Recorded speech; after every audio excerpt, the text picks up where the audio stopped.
Welcome to the You Need More Money podcast. I'm your host, Matt Manero. I come to you every week from my studio in Dallas, Texas. Today, I've got Cole VandeWoeStyne in the studio with me. And I would love to say that Cole and I are friends, longtime friends, but it's just not true. We just literally met 10 minutes ago. Yeah. In person 10 minutes ago, but we've known each other on social. Cole is in town for an event with Ryan Stewman. Yep. And when I noticed that he was coming in, I said, well, why don't you swing by and let's do a podcast episode? Because Cole positions himself as potentially the world's greatest copywriter. Yeah. Definitely. I saw that and I said, well, I only want to bring in the best. So if you're one of the world's greatest copywriters, let's get you on the show and let's talk about copywriting. So thanks for being here, Cole. Yeah, thank you for having me. I definitely appreciate it. Dude, it's my pleasure. So, Cole, explain to me what copywriting is. Give me a definition of it. Copywriting is more or less the words that you see that draw your attention to take action, whether that be purchase something, give your email up, go to the next page, whatever it may be. It captures the reader's attention in such a way that it makes them do something next that they weren't anticipating at the beginning. Okay, got it. You have written for some pretty heavy players. So give me a list of some of the people you do copywriting for. Sure. My most recent client, Tai Lopez, handling a lot of like persuasive writing for him. He's launching a new book, so helping him with that. Alex Sharfin, collaborating on a good amount of content for him on his podcast. Potentially moving into some copywriting work with him as well as we get the ball rolling. Perfect Presence is an emergent technology company. I handle all their writing, their proposals, their pitches for their clients, emails for their sales staff, sales scripts, all that stuff. Anything that has to do with persuasive writing, I handle for them. And then Next Gen Alarm Systems, they're actually based out of here in Dallas as well. Yeah. Handling their ad copy for their funnels, their email sequences, and things like that. I have a long list of clients, but those would probably be my biggest four. And so how are these clients finding out about you? Let's talk about Tai Lopez specifically. How did Tai Lopez find out about you? Yeah, Tai Lopez found out about me through some of the channels that I write for. So I'm a contributor to a couple publications. Influensive is one of them. That's one of my favorites. Thrive Global as well, which Ariana Huffington founded that not too long ago. The Ascent.biz, which Gary Vaynerchuk's previous senior copywriter, Steve Campbell, writes for them. And he actually founded that publication too. So we got to talking. But Tai found me through Influensive. The work that I put out through there might have caught the eye, I guess, of like Brian Evans and Clinton, who had founded Influensive, and they're on social with me as well. And they saw a lot of my work and they recommended me directly over to Ty's team and sealed the deal 3 or 4 days ago, and working on getting some of that stuff done. So tell me, what do you remember what article you wrote that got the attention of Influensive? Yeah, it was the very first article I wrote for him. 5 reasons why I chose rock bottom to reach success again. I don't understand. Rock bottom? You chose rock bottom? Yeah, I forced myself back into it. Into rock bottom? Yeah. What does rock bottom mean? Well, rock bottom is like that place where you have literally nowhere to go but up. Okay. You put yourself in that mindset again where you have to do something or nothing is ever going to happen again for you and your life is completely over. You've experienced that a couple times? I have. Give me one of your stories. So when I was 18, I'll give a little bit of context as well. So when I was 16, very fortunate, had a mechanical engineering internship job I took, loved it. It was the best thing ever. That's what I was going to do with my life. 12 months later, company-wide layoffs, they laid off over 40% of the labor force at that specific steel foundry. So I was laid off, didn't know what I was going to do, was like forced to like have to go to college. Didn't want to do it. So I took a job, loved it. It's the best thing ever. Required driving, lost my driver's license. Why'd you lose your driver's license? Speeding and just multiple tickets, you mean? Multiple tickets, yeah. DWI? No DWI, no DUIs, nothing crazy like that. Just too many tickets, just being a young and dumb kid. You got a fast car? I've had multiple cars. I used to buy and sell cars on Craigslist. So, yeah, gotcha. It's lots of fun. My stance is if you're going to get a speeding ticket, you might as well do it in a sweet ride, right? Right. Okay. Absolutely. So what were you driving then that got you most speeding tickets? That's not going to sound good. I was driving a Mazda Miata. Uh-huh. So that was... So you were pushing that. So I was pushing that to the limits. All right. So you believe that this transparency that occurs from living in a rock bottom state has created your storytelling. It's helped you in your storytelling. Yeah, absolutely. I think every experience I've had in my life has helped me dig for stories, dig for more, try to explain things to a deeper level, and understand that when I'm telling someone else's story for them and shaping their voice, that I need to dig deeper with them as well, because there's more to the story than just the surface and what people kind of let off to be. Yeah. So that's an interesting point, because does that mean that whole story needs to be told in one blog post, or do you believe that it could be done in a series and in chapters and verses, or should it all be told in one sit down 700-word blog? Sure. It can be told in a book. It could be told in a movie. It could be told in a series of movies. There's no right way to tell it. It's whatever fits, whatever feels right, and however you can get the message across so people can receive it in the proper perspective, so they can learn from it and grow from it as well. Yeah, dude, I like the way you just described that. That's a good idea. In other words, the story has to be told in the way the story needs to be told. Right. I like that, because I actually think it's a challenge of mine, particularly in blog posts. I'm trying to create a problem, issue an opinion, and then give the solution all within 400 words. That's a challenge. It is. And unfortunately, it's the nemesis of writing, which is, do you spend enough time actually scoping out what it is that you want to write? And we just want instant gratification so bad. We think that a blog post or even a Facebook post, I got to give Stuman credit. Right. And I don't know if you've helped him with this or not, but Stuman writes on his Facebook posts. Mm-hmm. And absolutely. And I've actually watched that recently, and I said, you know what? I want to move from these graphics with cool quotes or these simple snippets, and I actually want to start posting opinions that have multiple sides. Right. And the reason I haven't done more of them is because it requires thought. Yeah. To take the time to think it through, not necessarily thought of what would happen or what sort of, counter rebound is going to be, but what the hell are you trying to say? Right. Right. Yeah. What's the conversation you're trying to start? So help me understand, what's the process you go through when you're trying to create new content to make sure that it is thoughtful and meaningful and impactful enough? Right. Yeah. So I believe this with almost everything that I do, whether it be sales or training somebody or coaching somebody, writing, whatever it may be that I'm doing. I always try and start with the end in mind. So, and I got that from the 7 Habits of Highly Effective People. I'd start at the end. So what do I want this to do? What do I want people to do when they see it, when they read it?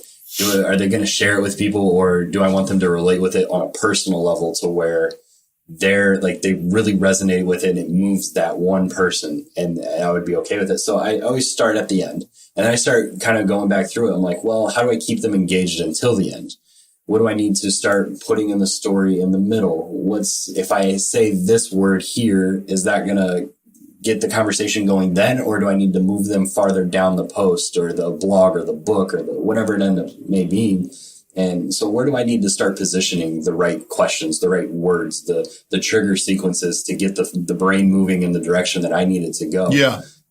It's all about human psychology and secrets and just getting everything going through it. No, I mean sequence. In other words, and you believe that regardless of whether it's a quick post or it's 75,000 words, the sequence is what matters most. Yeah, absolutely. So in book writing, I got my second one coming out in March. Right. The biggest challenge I had was the outline.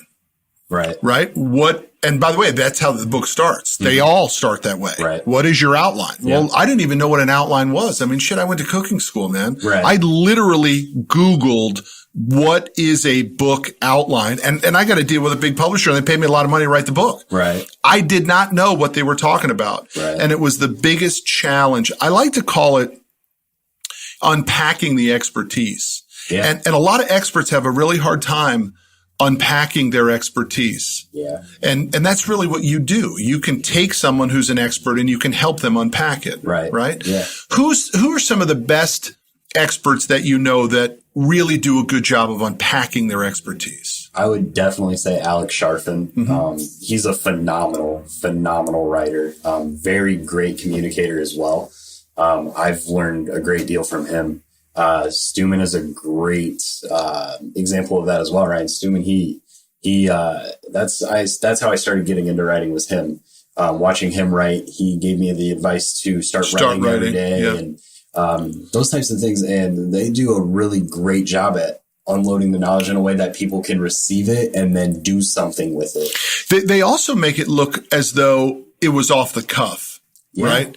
They make it seem as though I was in my car 10 minutes before my next appointment and I decided to write this. Right. But is that true, or is it really? In some cases, yeah, I believe it is. And I say that because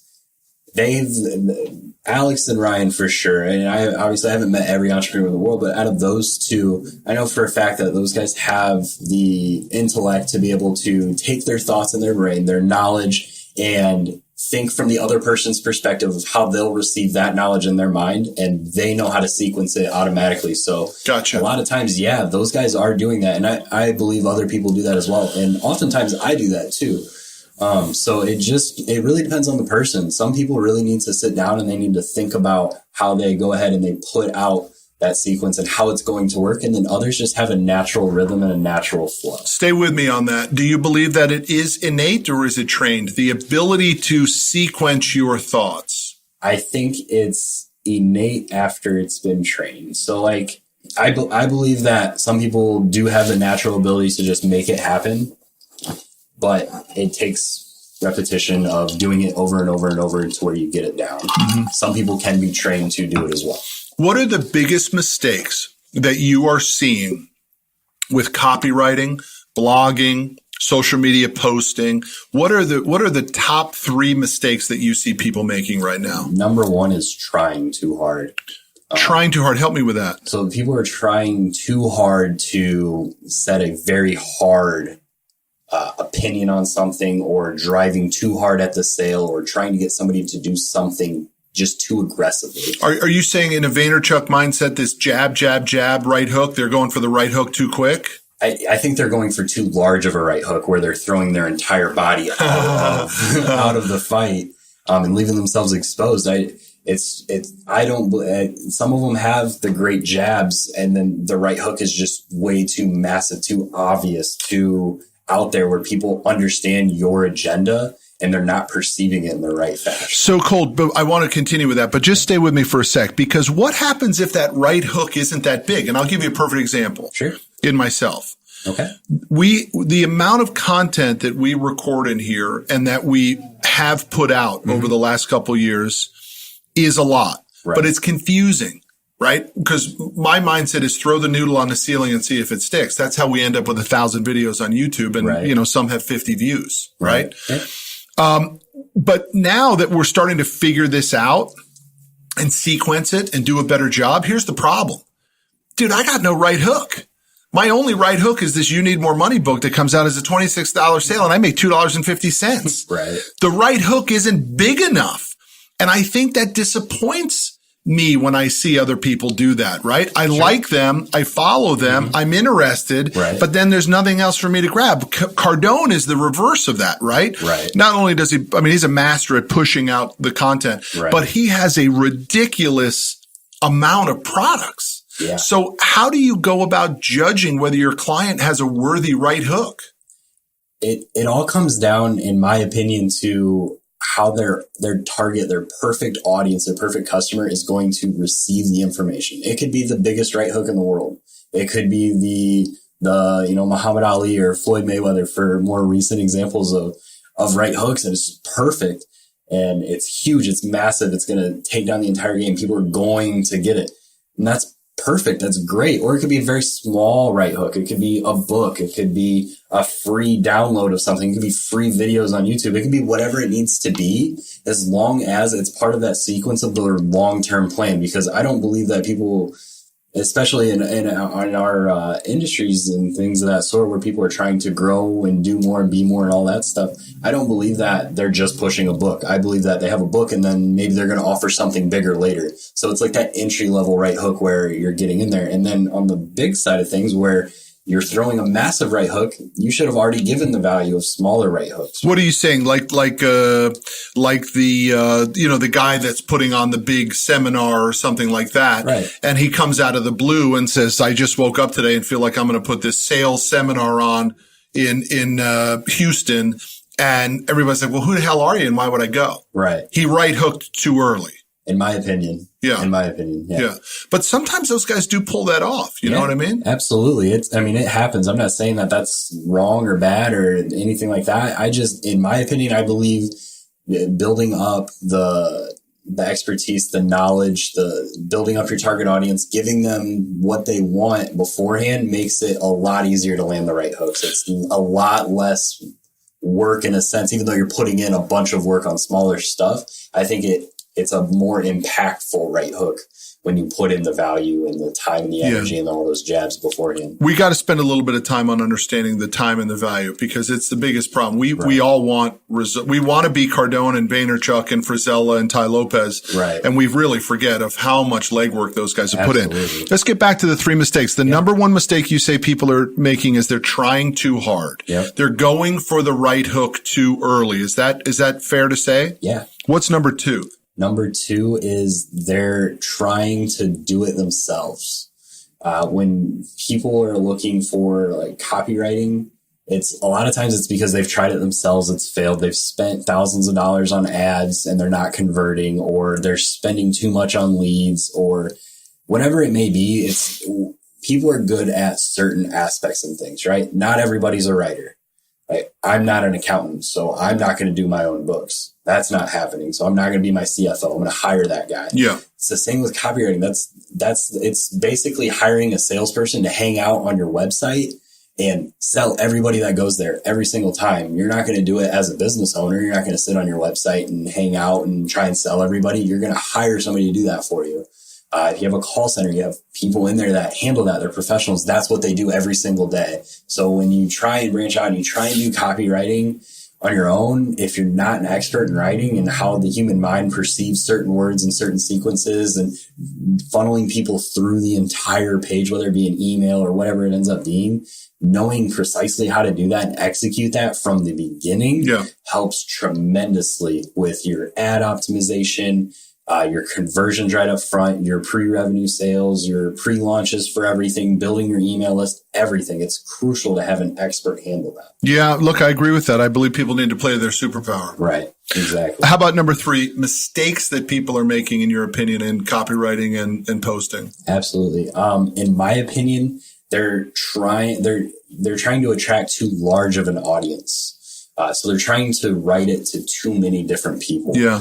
For instance, like if you sell basketball equipment, you're not going to go after soccer players. You're not going to go after kids that play guitar or are in choir and things of that sort, because those kids do that thing. You need to hyper focus on your perfect prospect, your perfect customer, and only write to their perception so that way they can receive the information properly. When you try and do it too wide, it just doesn't work. It doesn't get that same impact. Right. So it's really a sort of a deep blue ocean mindset. It's also a Seth Godin focus on your tribe type of a stuff. And I agree with you. The idea of jack of all trades produces a master of none.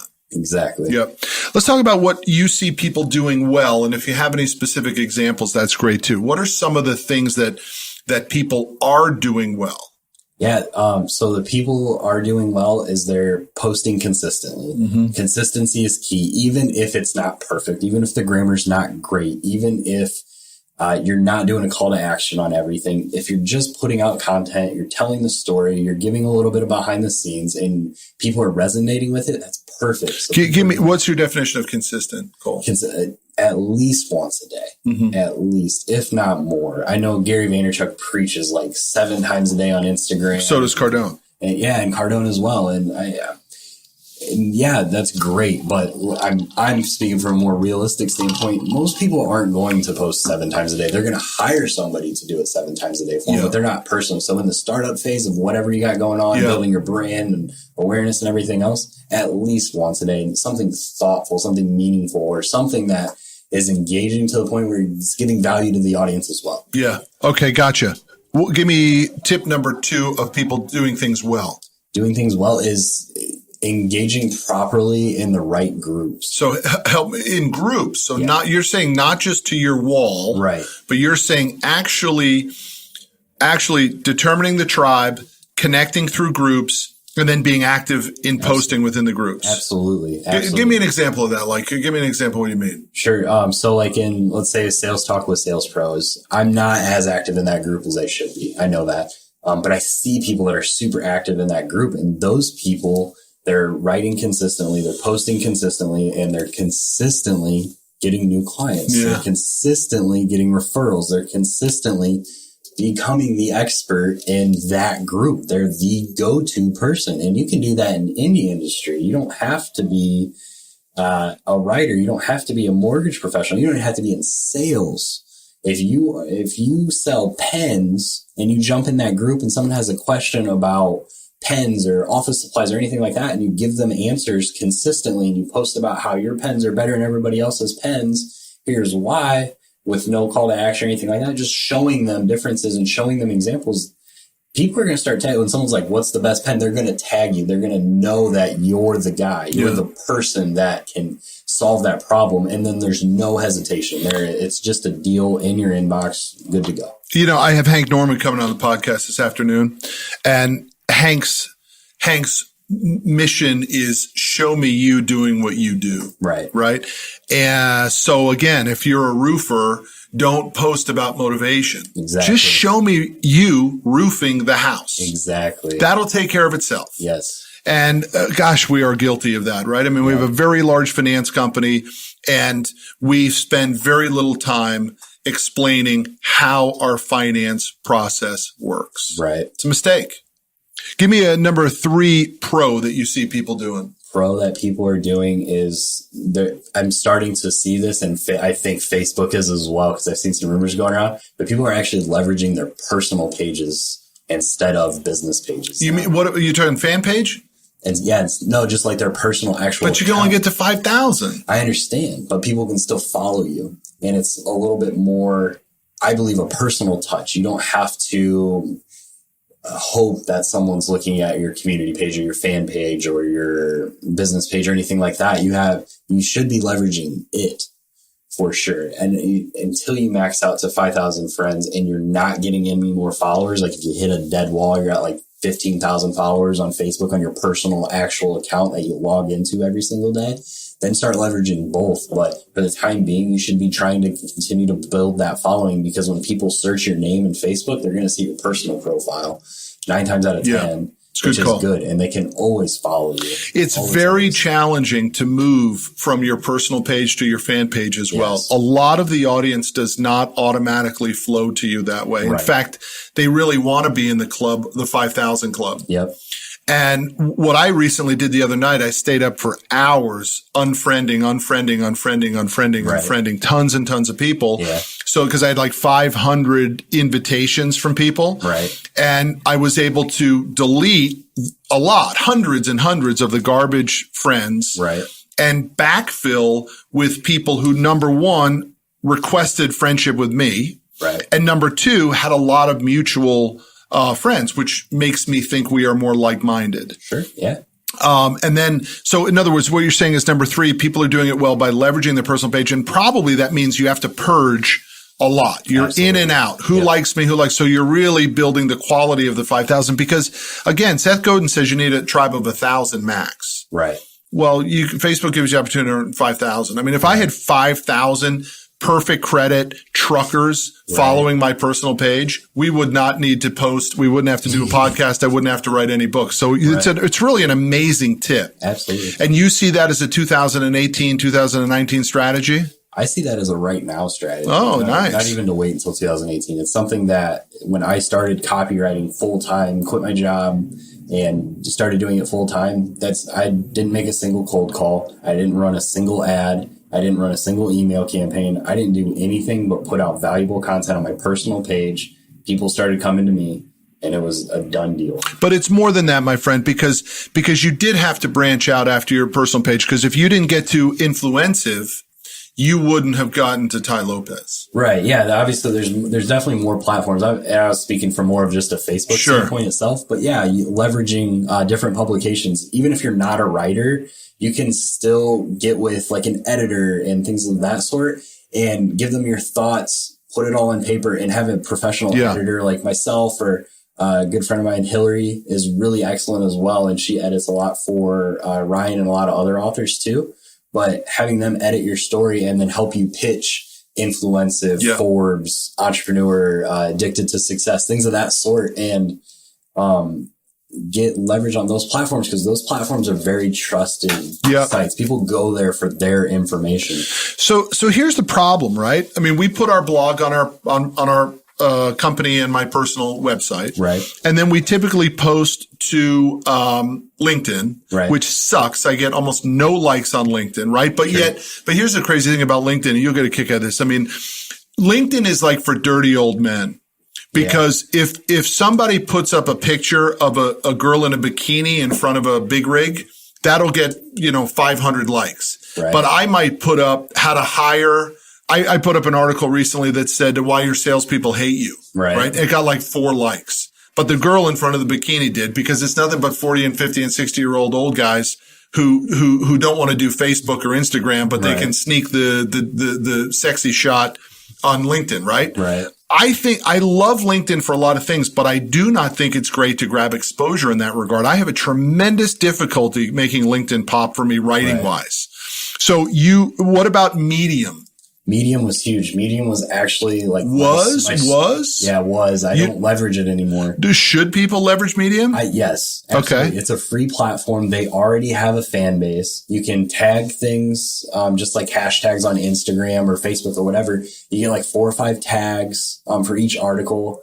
It's great. And then they even, if you start writing more consistently, people are really enjoying your writing, you actually get paid, to be a writer on Medium now too. Other Medium publications will reach out to you when they see that you're getting exposure and stuff, and they'll ask you to write for their publications and things of that sort. So Medium is a great tool to start and to easily, in my opinion, easily build up an audience. I was able to build up an audience faster there than anywhere else. You know what really pisses me off though, man? What's that? I see all these fucking phonies. Yeah. All these guys that got nothing really behind them. No real fucking business. Man, I busted my ass for 20 years to build this business before I even thought about a Facebook post. Sure.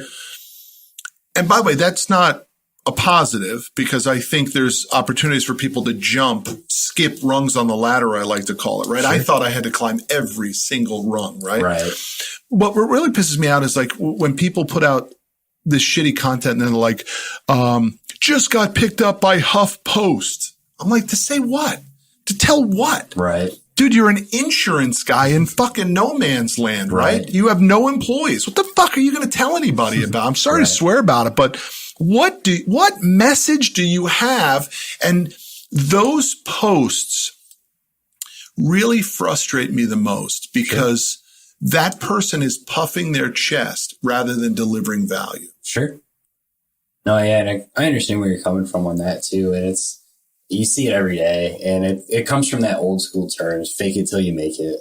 And people are leveraging big platforms like that to do just that. They're leveraging big names and things of that sort to get the exposure they want, to build up their revenue. But the problem is, and you'll notice this as time goes on, people like that usually don't sustain that success. They're always doing something different. They're trying something new. They're going to try a different industry now and leverage the same platforms or something of that sort. So you see those people start to dry out, and then someone will replace them, obviously. So it's like a big cycle.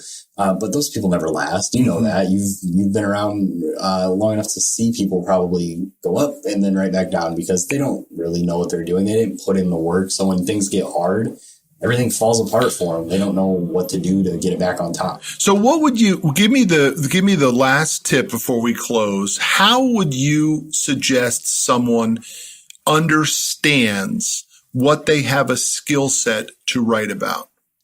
I would say to just write whatever's in your mind at any point in time, whether it be first thing in the morning, last thing before you go to bed, at lunch, whatever you're doing, just write. Don't worry about the grammar. Don't worry about if it makes sense. Don't worry about anything.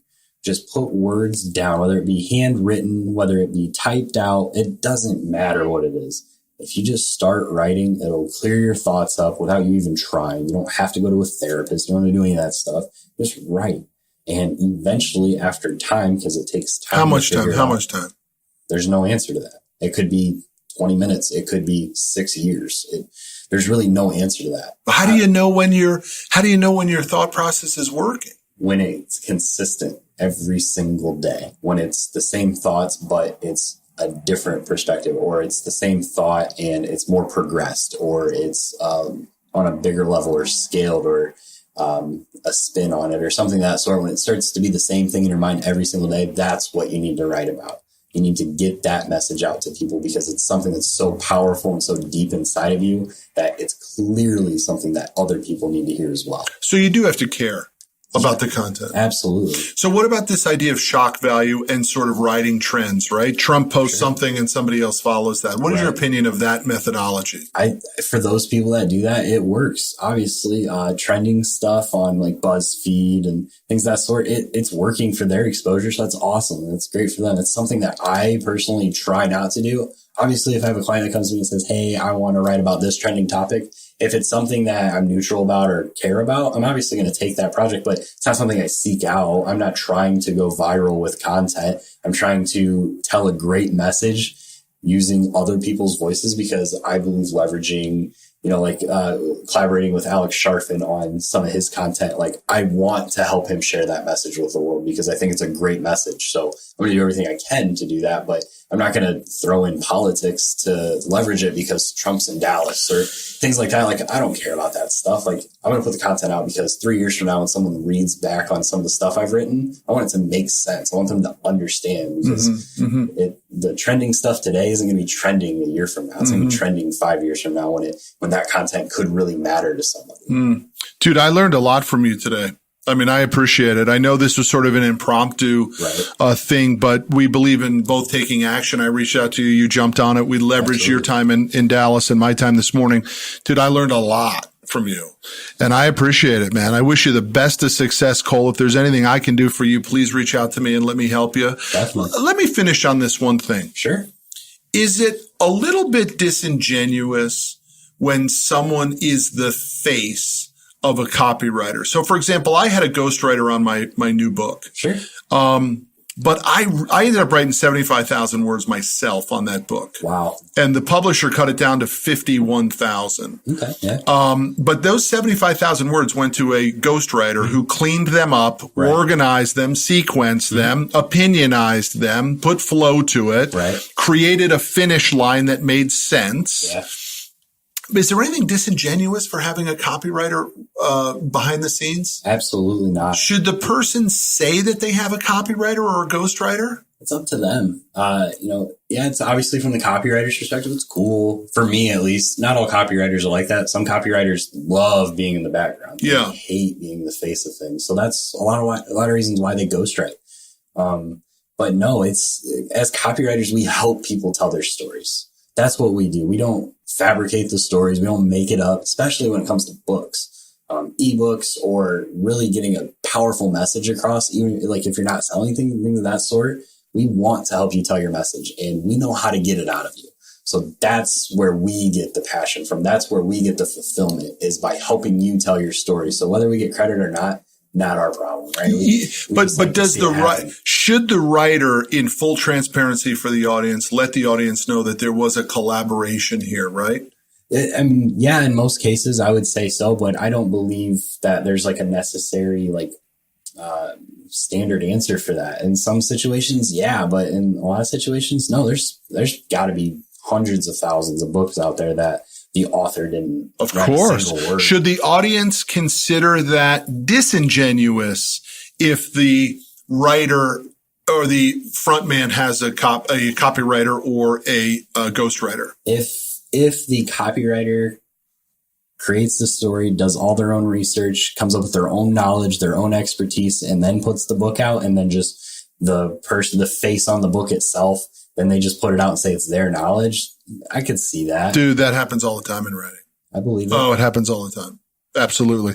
And I agree with what you just said, but that's what makes writing so difficult. Right. Because so many things have already been said that to create your new ideas. See, I have a tremendous responsibility to myself to not plagiarize. Right. And it's hard to come up with your own ideas. Yes. And then only find out, well, shit, that was a Jim Rome concept from the 80s. Right. Right? Yeah. Or you just regurgitate. No, I didn't regurgitate Jim Rome. I actually found this out on my own after busting my ass. Right. But Jim Rome beat me to it, right? Yeah. So it's really challenging to find your own original stuff, especially now. Very challenging. And you can see people stealing it all the time. On my quotes, I see people steal it all the time. What I'm actually now finding, which is very interesting to me, I find it humorous. Mm-hmm. I do not take offense to it at all. But I can actually put out some content now, mm-hmm. and very quickly I can see other people repurposing it, right? Like maybe that afternoon or the next morning. I did something on superpower recently, and I saw like 5 posts about people talking about superpower, and none gave credit back, right? I certainly can't take credit for superpower conversation, but they clearly watched some of my stuff and said, oh, that's interesting. I'll go ahead and I'll just do my own thing, right? Yeah.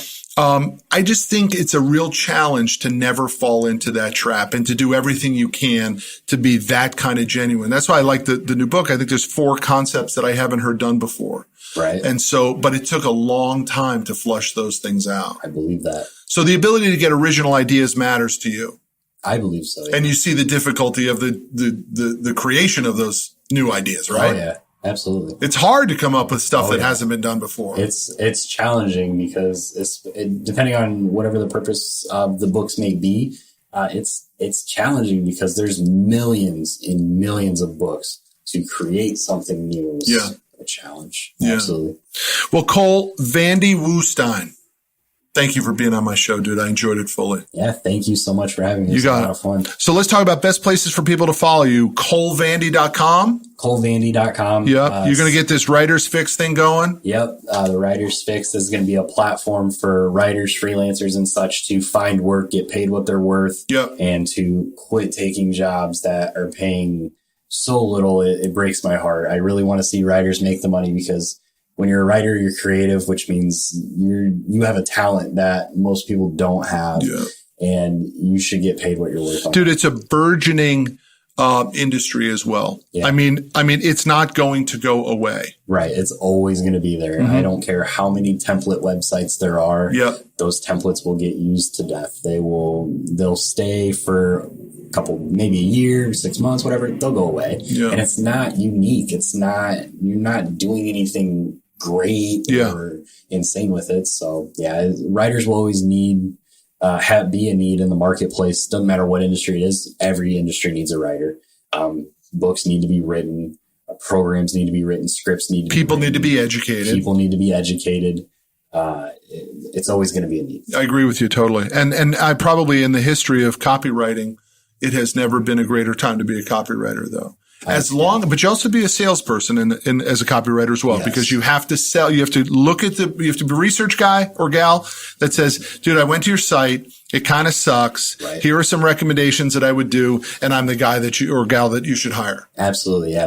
I have a little over half a decade in sales experience, commission only. So I come from the sales side, moved into the persuasive writing side. So I believe salespeople turned copywriters are probably the strongest, most persuasive copywriters. I agree with you completely. Yeah.